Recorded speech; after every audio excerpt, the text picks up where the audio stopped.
we're here today with Charlie Allen, our newest Arizona drag racing legend.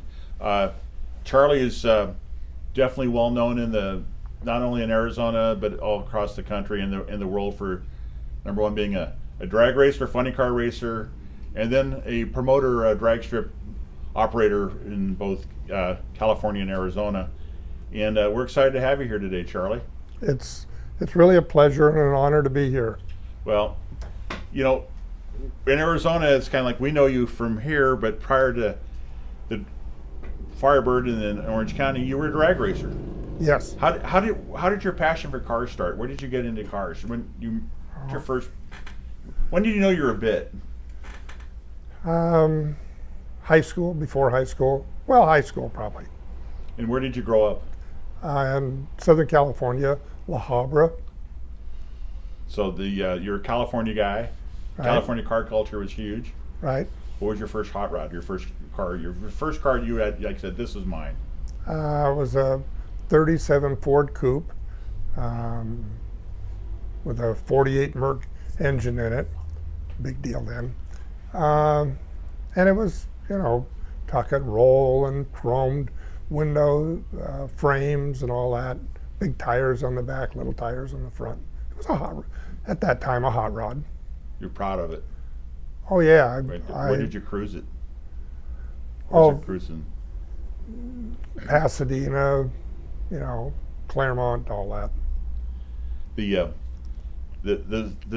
How colorful and how much of our country's been built on the back of cars, and then the passion of the hot rod really started. People come home from World War II and their money and their adrenaline, wanting to spend money on street cars and race cars and such, and a lot of it was focused originally, we saw in Southern California, which kind of rippled across the country. Now it's huge everywhere, as we know. But what was your transition to say, I want to go, this racing thing is fun? When did you first go drag racing? Well, I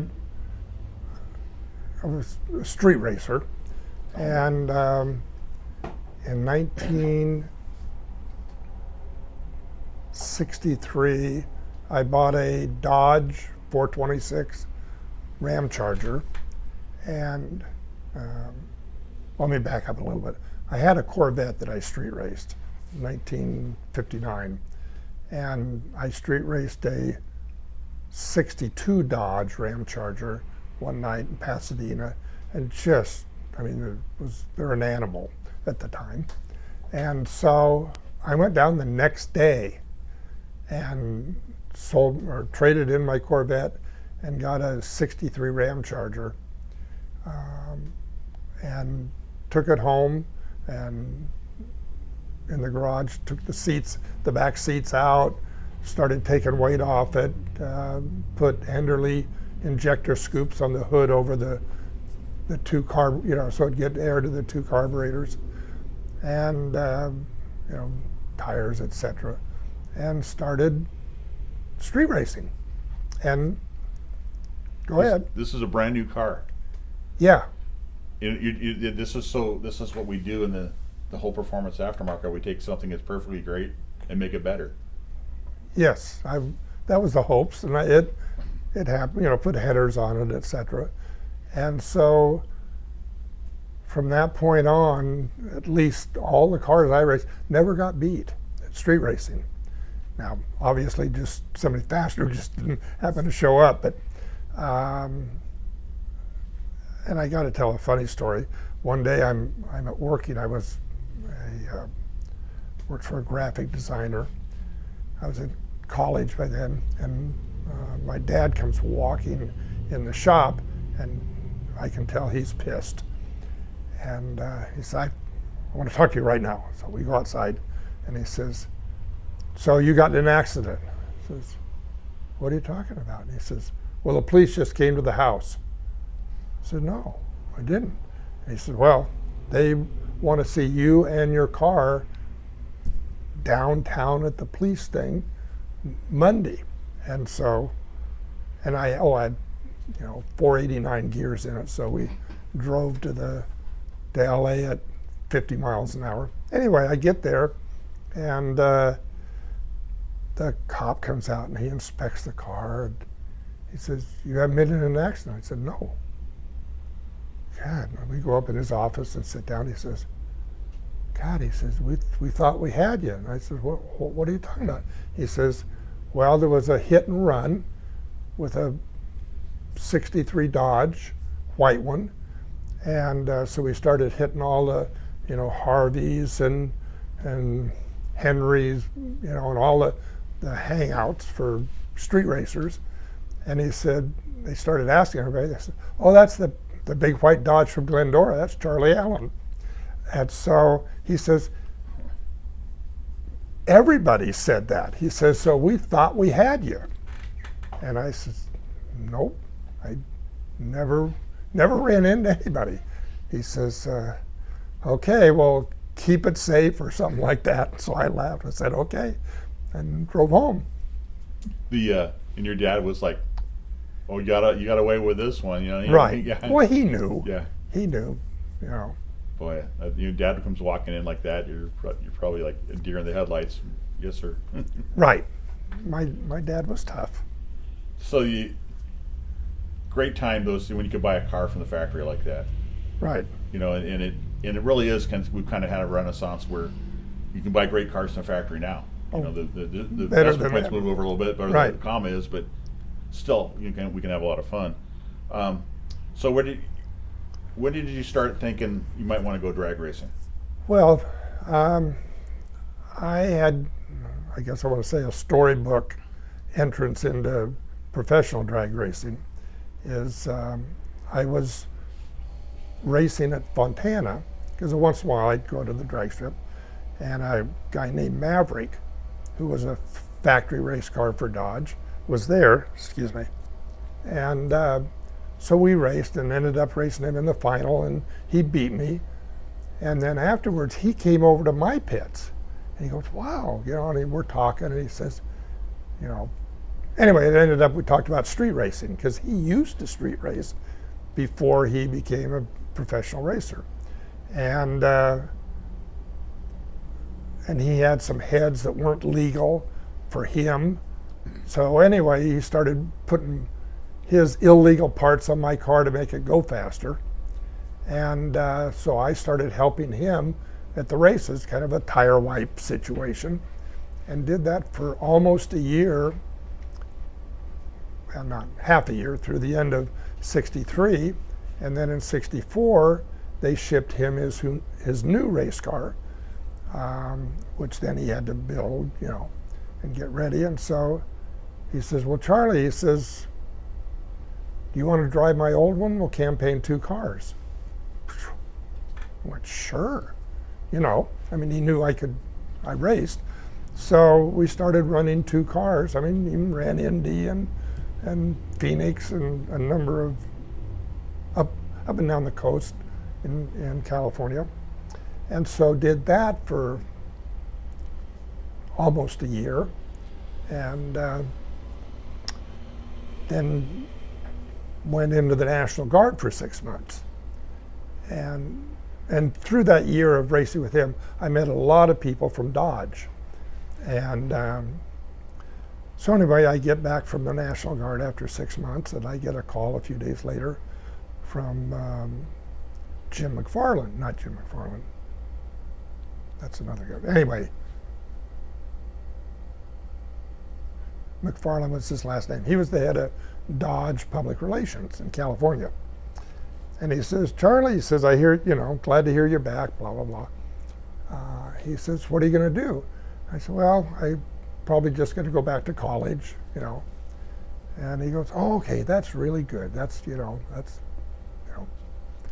And I said, "Well, what's up?" And he said, "Well, just, really interested in what you're going to do." He says, "Is that what you want to do?" I said, "Well,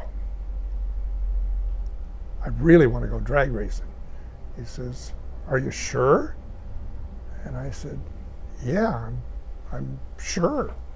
And he says, "Okay, well, your new race car, truck, and trailer is at Hollywood Dodge waiting for you." Wow. And I was a drag racer from that point on. Wow. So and Dodge sponsored it. So were you running super stock or That AFX or That was a 65 Hemi okay. super stock, Okay. which by the end of the year was modified to a injected funny car. So that was when the AFX class started, or Right. And so and then 66 I built a frame up funny car in 67, and 68 built my first tube chassis funny car, flip top. And So you're still in your early 20s and all this Yeah. is going on. Wow. and sponsored by Dodge. I was sponsored by Dodge Public Relations. And there was also then the Dodge factory cars, which at one point got all the parts. You know, I mean, they had more parts than they knew what to do with. And but mine was kind of a as needed. If I needed some blocks, needed some cranks, needed whatever, God, I wish I could think of his first name. Anyway, I'd call him and ask, and I'd get it. Well, then all of a sudden the factory cars all got shut off. They didn't get any more parts. And this would have been probably 68, 69, some point. But I still kept getting parts. I'd call and get parts. And even Keith Black, who at that time was building my motors, he'd get a crate in with my name on it that had, 2 blocks and 4 cranks and whatever. And he says, Charlie, how, what's going on? Because he was used to working with Dick Landy and, some of the factory cars. You obviously made friends with the right side of the ledger there. For the time I did, yeah. But they were with me to the, till I quit racing. So during your funny car career, when would you say when was the last time you went down the track in a funny car? You remember? Yeah, it would have been 71 at the at Ontario Motor Speedway. I'll back up in 1970.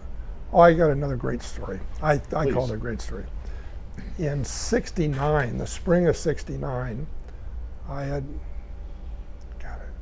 was at McFarland's office in Hollywood, and you're going to remember his name. I will. And I will. We'll flash I will. it on the screen. Okay. You'll get credit for it.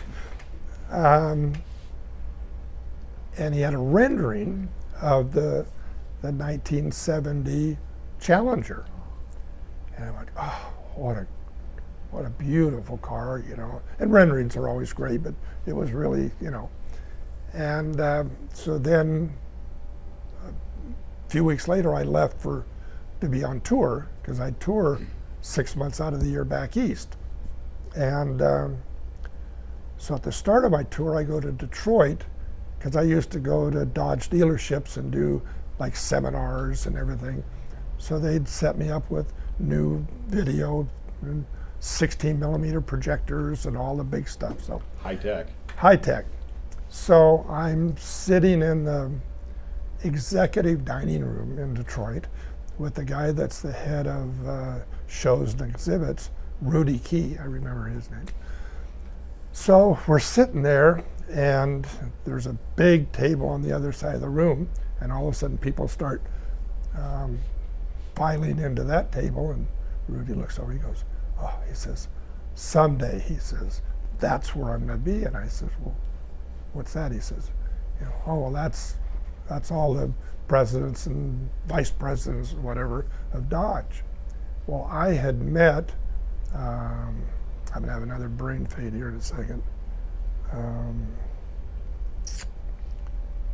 the president of Dodge a couple times at races. And he had sent me gifts when I do good, big TV and whatever.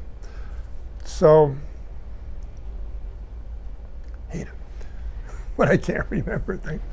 Just so old. Anyway, we're sitting there, and all of a sudden, I look over, and he's looking at me, and he waves. And so I wave, and he picks up his plate and comes over to our table. About 5 of his guys come over and sit with us. And he's going, Charlie, he says, how's everything going? I keep up with what you're doing and whatever. I said, it's going great. I said, thanks for all the help. And he says, is there anything I can do for you? What do you need? Or he says, what would you like? And I said, well, I'd like to have a 70 Challenger funny car at Indy this year, which was in September of '69, racing. He says, well, what do you need? You know, what can I do? I said, well, I need a body and steel right now. And I look around and all these guys are going like that. He goes, you got it. And so they shipped me an engineering body. I had to sign a big contract that the fiberglass trans would have to build a special room for it and couldn't let people in to take pictures and whatever. So I had a 70 Challenger funny car at Indy in '69 before new car announcement. And back then that was a big deal. So what did NHRA do when they saw this car? I mean, were they okay with it, or? Oh yeah. Because they were really close to Detroit back, Well, they were, and there wasn't any rules and regulations as far as year and make and whatever. And it turned out to be I say a mistake, because the next year they made a new rule you could have narrower cars. So I had this full-sized Challenger, which is not that big, but compared to what they allowed, so it was a hindrance. And so I was at the end of that year, because the car didn't perform well, again, because of aerodynamics and whatever. And I was really thinking of quitting drag racing, and I went, I can't quit drag racing at a bad year. So the next year I got a Challenger body, and NHRA didn't have their, what do you call them, their scales. Templates. Templates. And so I not only narrowed it, I channeled it, and I even cropped the top 2 inches, and it was like a little bullet. And I went to Keith Black and I said, let's build a big stroker for this, and talked him into using the camshaft that they used on his dragsters, which build a lot more cylinder pressure. I said, I just want to go fast. I want to go really fast. And so that car set both ends of NHRA national record. And that summer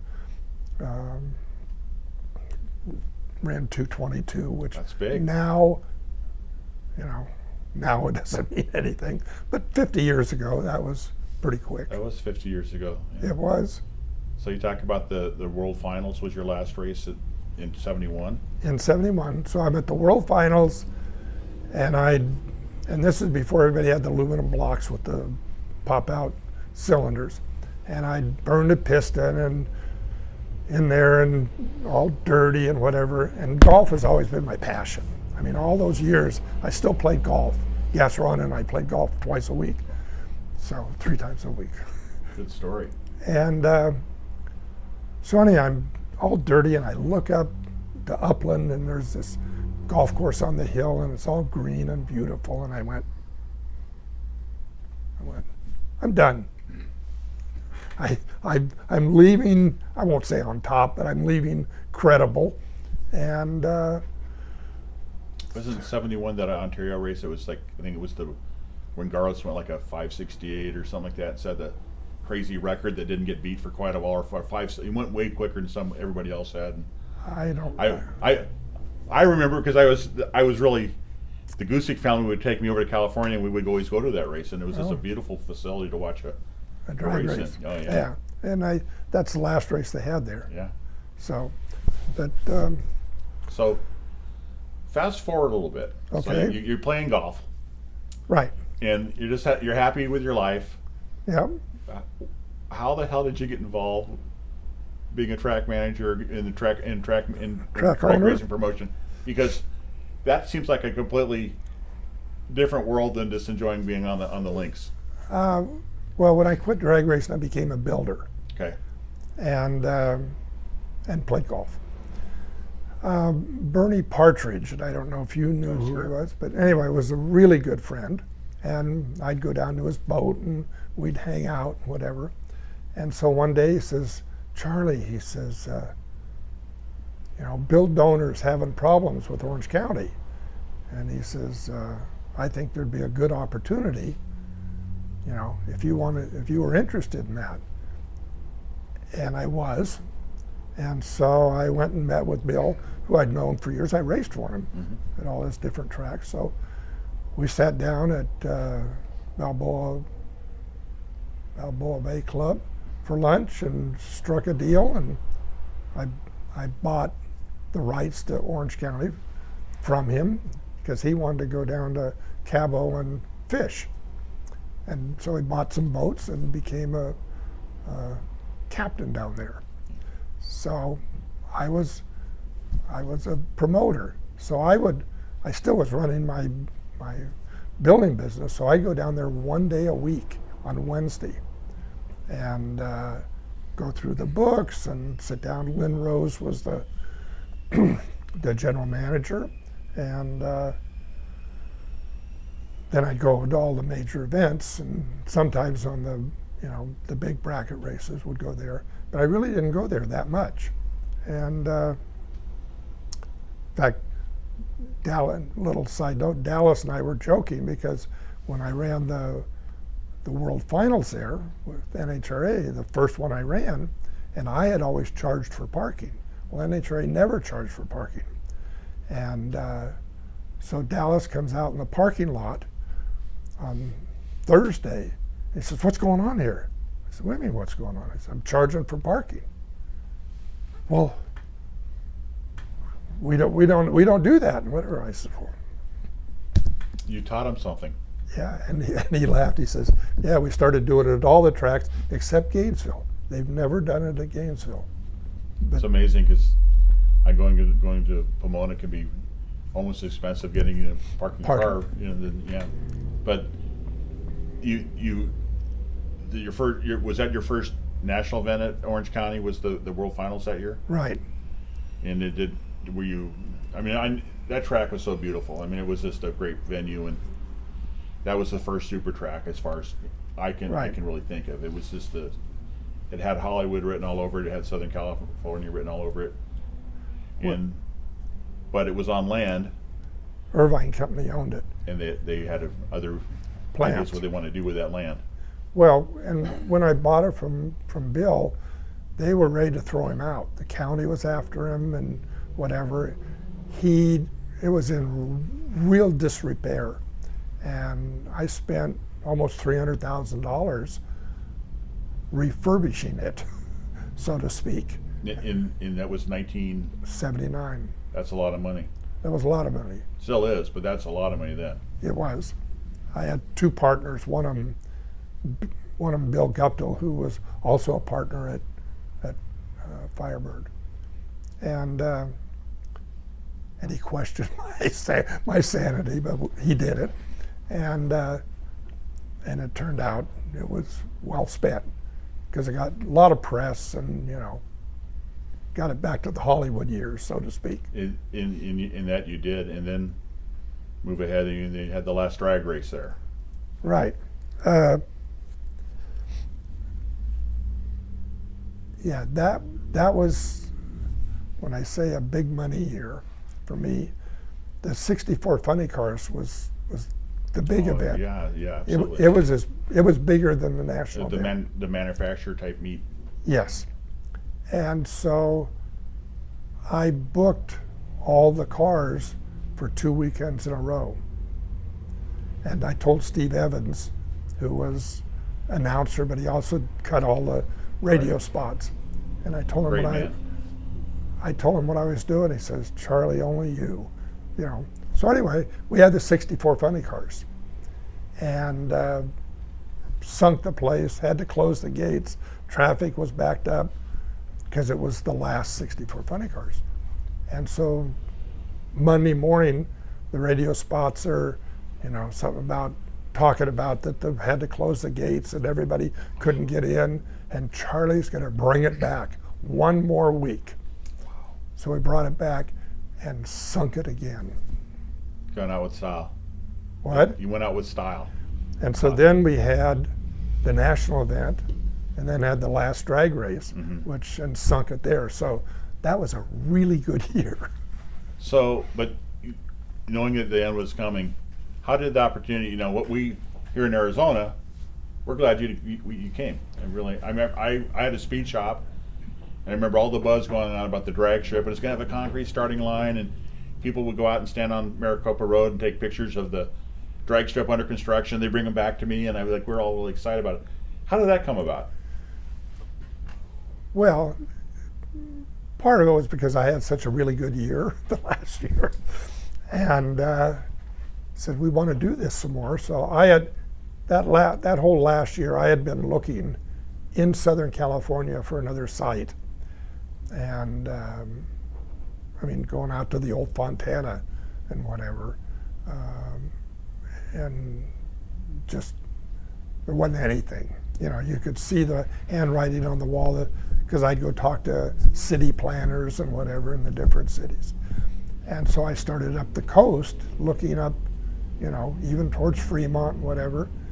And Lynn Rose, who was involved with drag boat racing, or, you know, Mike Cool. And so she says, well, there's this place in Phoenix, Firebird, and they've, you know, it's on the Indian reservation, but it's got land. I said, I really want to buy a piece of property. I don't want to lease anymore. And then I went over and saw it, and saw when I say the potential, right on the freeway, had a lake for drag boat racing, which I knew nothing about. And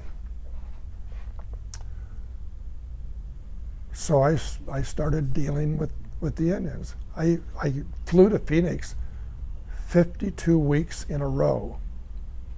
Went through 12 versions of a contract with them before we struck a deal. Wow, thank you. I mean, that's a lot of. I mean, a lot of people wouldn't have gone through that. No, and I've always had tenacity. Sometimes I kind of look in the mirror and go, "What are you doing?" There was many times I'd get on an airplane coming home and going, "I'm never going back there." You know, dealing with the tribe. Well, it's different culture.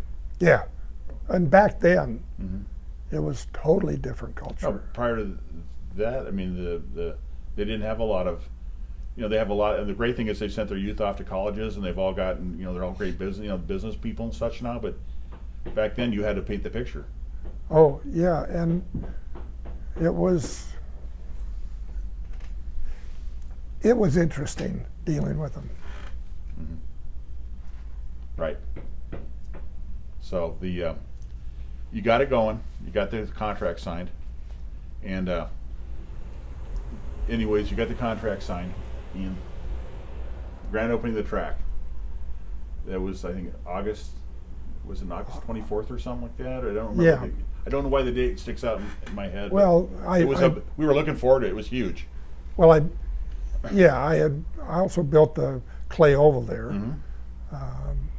Turned out to be a huge mistake, but anyway.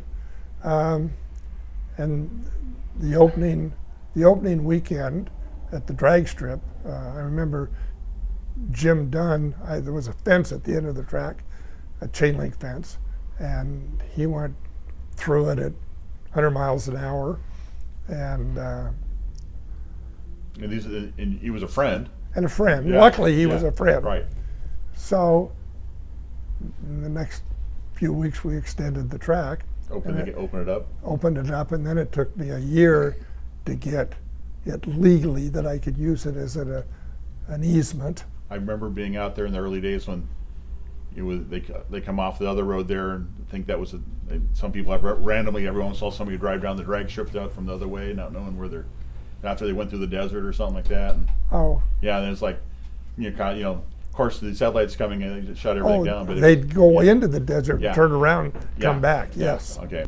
So that was a great event. You went way long because it was your first event. Right. You staffed it. You know, a lot of their early staff were the people that were fortunate to come from Beeline Dragway, Right. and you know. And I brought a lot of people from California. You brought people from California. During the years, you ran a lot of great events, and a lot of stick out in my mind. In you know, with getting a national event, the Fall Nationals was huge, and eventually moved to the springtime, which was a lot better weather. And you built 2 great towers there, and the hospitality and the awareness of the track, and it got huge. But the one race that sticks out in my mind, and we talked about it with Johnny Moda, was the Beetle race, when you had the bug out. Oh yes. Cool. What was it like to pull a plug on a race like that? Yeah, that was one of our summer races with jet Right. cars and all that. And that was a Caribid Beetle. And what happened, we hadn't had any rain in Phoenix, and the beetles live underground, you know, a few feet. And then all of a sudden, we had storms for 2 weeks, and it flushed them all out down in Tucson. And they started migrating north, and as they migrated, they gained steam from all these others, and by the time, and they were attracted to lights. And which way did our big lights Right. point? And so that was crazy. I mean, it was, we reran the race the week later.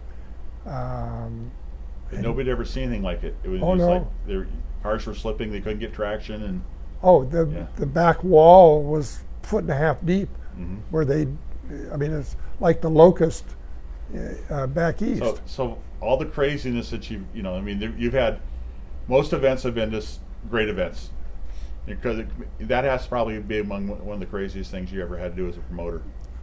Yeah, I think it was. You know, and then along the years, you know, this kind of refresh it. You had great big events, but then you had a lot of fun events, like you know, when you brought Robosaurus out for the first time, and Right, you're probably thinking, oh, let's see what this does, and all of a sudden, it's packed. right. So that your Charlie Island specialty shows were really, really well received, and that had to make you happy. In the middle of summer. I mean, Yeah. some of the events were 100 and some degrees. And I thought, God, nobody is going to show up. Well, we all talk about it, you know, in our group about, you know, even back to the Beeline days. We were, you know, they talk, now there are certain groups closed down for the summer. We raced year round. Right. Yeah, we just did a little bit later at night, but you know, and then you had, first you started on your run with your brung night on Wednesdays, and you went to Fridays. And because it was every Friday, people could depend on it being there, and those were pretty well attended events. Though they were. And you know, and I think that's kind of what we're missing, is the regularity of those events somewhere. And, you know, of course, Consistency. we're missing that. We're down to drag strip now, and we only have Wild Horse Pass left, Firebird. But you know, I think they're, you know, I like to see what you did was great. You know, it was a Friday night. People know, unless it was like Christmas or the national event was going on, pretty much that track was always going to be open, and they could depend on that. Right. And I think you took a lot of pressure off the, you know, the desire for the street racing and stuff, and you know, it was great. I know that, you know, for a long time, you know, my company we were involved out there, and it was always great. We always had a great feedback from it. It was always great working with you and your team. So the end of the run ended at Wild Horse Pass. Go ahead, Bill. You can get this out. No, I was just going to say the IHBA. Well, yeah. Okay, I didn't know you. Okay, so you thank you. So besides the drag strip, of course, you know, you said earlier that you didn't know a lot about boat racing. By the Right. time you were finished, you knew a lot about boat racing. Yeah, it was. I owned a concession company in Southern California, and one of the concessions we got was Pudding Stone Lake, and we got a, I don't know, 10, 15-year contract to do the concessions there. So I built a new concession building, actually over by the lake, for the swim area. And so started thinking, God, I've got a lake at my disposal in California, and I got Firebird, and they'd been having races there. I better go see what this is about. So excuse me. So I go to an NDBA race, and I hate to kick people under the bus, but it scared the crap out of me. I mean, there was no safety things.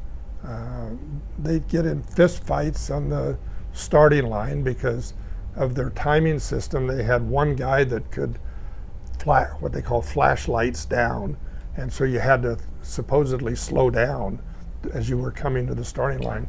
They started 500 feet behind the starting line, you know, because the boats were so powerful that they couldn't leave from a standing stop. So, you know, I looked at all that and I went, okay, and I talked to them about doing, you know, new venues, and the guys I talked to they were drag boat racers. Mm-hmm. And not business people. And so I went, this will never work. And so I started IHBA, and I started it with a new timing system that had a Christmas tree, and you started from a stop, and it started like 125 feet back, and we kept moving that up to, I think now it's 50 feet or something like that behind the starting line. And the guys would come up to me and go, we can't do that. They'll tip over and everything. I said, hey, you guys are creative. You'll figure it out. Don't worry. Which we learned when you're as being a drag racer. Right. You figured it out. Right. And so then a few years later, I want to say 86, 87, the top fuel boats, they killed a number of drivers that year. So I had a meeting at a hotel in Ahwatukee with all the top fuel and alcohol boat racers. And I said, next year, we're going to, and I called it a driver protection device. And we hadn't really figured that out, what we were going to do. Which became the capsule. Which became the capsule. Which changed the whole thing. Changed the whole thing. And so one of the things that I, in my mind, am proud about is what I did with IHBA. I know I saved lots of lives. Because prior to that, if somebody crashed with a fuel boat, the expectation was that he got killed. I mean, that just was the expectation. Years after that, when they crashed with a top fuel boat, the expectation is he's going to be okay, which turned out to be true. That's a big, that actually is a big jump in safety in this motorsports or all in general. I would like to think that, you know, the capsule, you know, I know that Garland's had tried capsules and stuff, but I like to think that awareness went back to top fuel dragster in some cases, like the Schumacher cars. And right. They try to keep the driver safe and away from harm. Right. And it made the boats even look cooler, though. By the way, oh. They look like rocket ships then. Right. I mean, I have one picture in particular of two top fuel boats leaving the starting line, and both of them are about this high off the water, with the front of them just side by side, flames. And it was at dusk. It was the final round, so the flames are 8 feet long and or tall, and just a great picture. That's what in general, that's what I miss the most about a not regular events. So we used to, on the drag strip side, we used to have a monthly event, and it'd be usually something that threw the flames over the roof or over the wings or whatever. But it was nighttime, right? And we enjoyed the heck out of it. And then NHRA started adding all these national events, and the teams became less and less available, and you had to be more creative in how you book people in. I honestly think that kind of killed somewhat the incubator process for people, the local fans, getting involved with racing, because you couldn't have those races that said, wow, there's 8 guys here, but at this big race in February, March, or wherever they were, I can go to this big race and see them all. Right. And I think that's really hurt NHRA in itself, is that they don't have the local support they used to have. Yeah, and actually when Wally Parks came to the track and wanted me to have a national event, and I told him no, I didn't want it. I said, Wally, I said, if I have a national event, it'll kill all my other events. Turns out it didn't, because I changed them enough. But you know, my 32 funny cars. I mean, I had up to that point hired Force and whatever, and so it just kind of ended that. We renamed it to something else. You a lot of great events. The 32 funny cars. The Jets funny cars. The jet versus funny cars. But the one thing I like what you did with the Pro Racers Association was the World Series, or the warm-up race, or what it was, a warm-up race you called it. Right. And or the Super Bowl of drag racing, or you know, but it was like, you know, back in the day, you opened it up, and people could come out and be fans and walk around reasonably, and they didn't, you know, it wasn't like you pushed it for huge crowds, but people got to see a lot of great racing and a lot of great cars testing, and there was no expectations are going to be back to back to back, and then people loved it, and that's kind of gone away from the track now, where they don't encourage that, and I always thought that made people more hungry to come to the national event. I did too, but I would battle NHRA. You know, they didn't want me to have the warm-up race, and but I won. Yeah, you did, and it was very successful for a lot of years, and we always look forward, and we're, of course, Arizona pride of these racers are warming up here in Arizona, you know. Right, it's like spring training. Right, and much the reason why back in the B-Line days with the IHBA Winter Nationals, which you were around, that the racers from back east when it was all snow and cold, they could come out and hit B-Line and hit Pomona, and maybe someone stick around for the March meet or whatever, but it would hit, right, you know, our part of the country got a lot of racers back then, and you did a great job. Is there anything you ready to open another drag strip up, Charlie? No. Oh man, that's not the answer I wanted. Well, listen, it's been very enjoyable. I've been looking forward to this. I think that definitely you're an Arizona drag racing legend. You know, you gave us all a great place to race for 30 years. 30 years. And people look at that. You know, we've talked about the longevity of tracks, and people worry about, you know, the tracks, they come and they go. 30 years was longer than Orange County. Orange County was 17 years. It was 17 years, and it was longer than a lot of the other super tracks that, you know, it came and went. So, and it's still going.